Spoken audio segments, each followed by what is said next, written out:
माझ्या यूट्यूब चॅनलवर। आज आपण 38 साइज कटोरी ब्लाऊजची कटिंग करणार आहोत आणि ते पण आपण दोन ब्लाऊजची एकत्र कटिंग करायची आहे।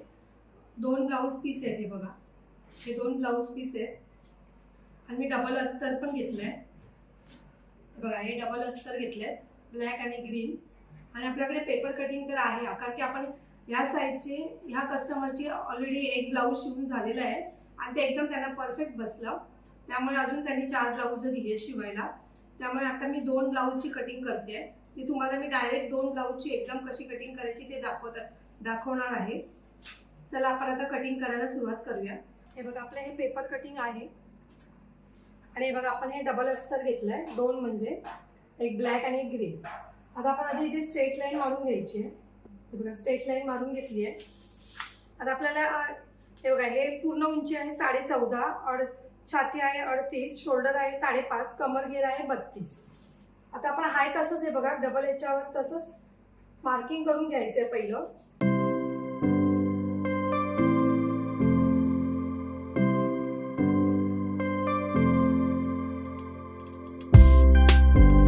हे बॉर्डर आधी व्यवस्थित करून घ्यायची दोन्ही। आता ह्याची बाही बघा किती आहे, 8.5 आहे, आपल्याला 9.5 पाहिजे, मग आपल्याला 1 इंच इथे वाढून घ्यायचंय।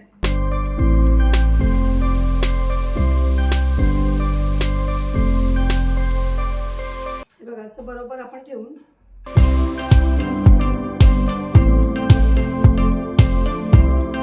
हे बघा, आपल्याला एक्स्ट्रा पेपर काढायची गरज लागली नाहीये। 1 इंच असं डायरेक्ट वाढून आपण करायचं। जर तुम्हाला कमी करायचं असेल तर इथेच फोल्ड करून 1 इंच कमी करून बाही कमी करू शकता।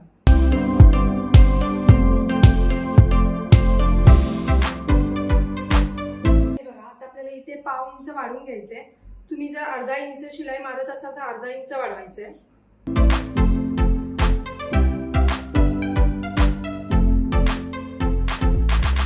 हे बघा, आपण मार्किंग करून झालंय आपलं। आता हे कटिंग करून घ्यायचंय, पहिलं डबलच कटिंग करायचंय। आता हे बघा, हे आहे अर्धा इंच, हे एक्स्ट्राची लाईन आहे ना, ही आपली स्ट्रेट, ती आधी कटिंग करून घ्यायची।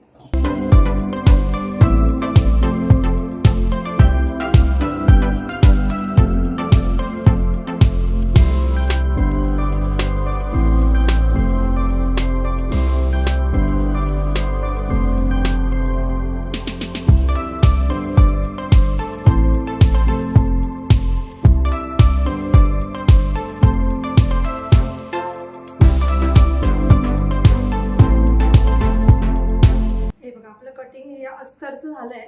आता आपण ब्लाऊज पीस वर कटिंग करून घेऊया। ब्लाऊज पीस आपण वेगवेगळंच कटिंग करूया, दोन्ही सेम नाहीये म्हणून। आता पहिला आपण बाही काढूया।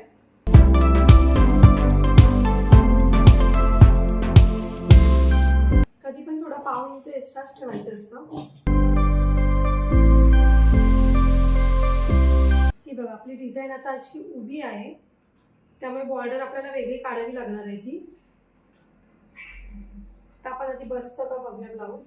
हा पीस पण आपण उभ्यामध्येच काढायचा आहे। कटोरी कधी पण क्रॉस मध्ये काढायची, त्यामुळे फिनिशिंग चांगली येते आणि कटोरी बसते पण व्यवस्थित। हे बघा, आता आपण हे कटिंग करून घेऊया।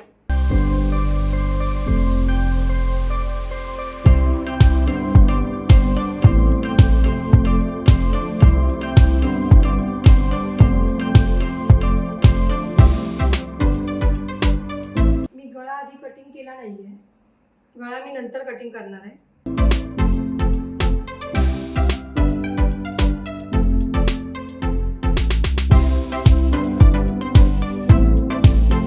हे बघा, आपले एक ब्लाऊज कटिंग करून झालंय। आता आपण आधी हे एकत्र ठेवून द्यायचं, असं म्हणजे शिवताना तुम्हाला बरं पडेल। हे पण कापड त्याच्यातच ठेवायचंय। हे बघा, हे असं ठेवून द्यायचंय। आपण हे करूया कटिंग दुसरं।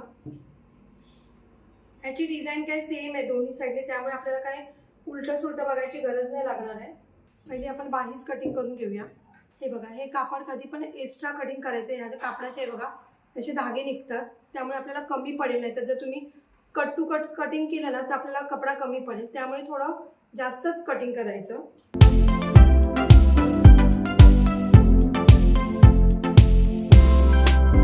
थोडा ऍडजस्ट करते, कारण की मला ना याच्यामध्ये पर्स शिवायची आहे सेम मॅचिंग म्हणून। कपडा मी हा थोडा ॲडजस्ट करून कटिंग करते. मी तुम्हाला याची पर्स पण दाखवीन कशी शिवणार आहे ती, म्हणून थोडा मी कपडा ॲडजस्ट करत होती. ते बघा, आता हे कटिंग करून घ्यायचं आहे.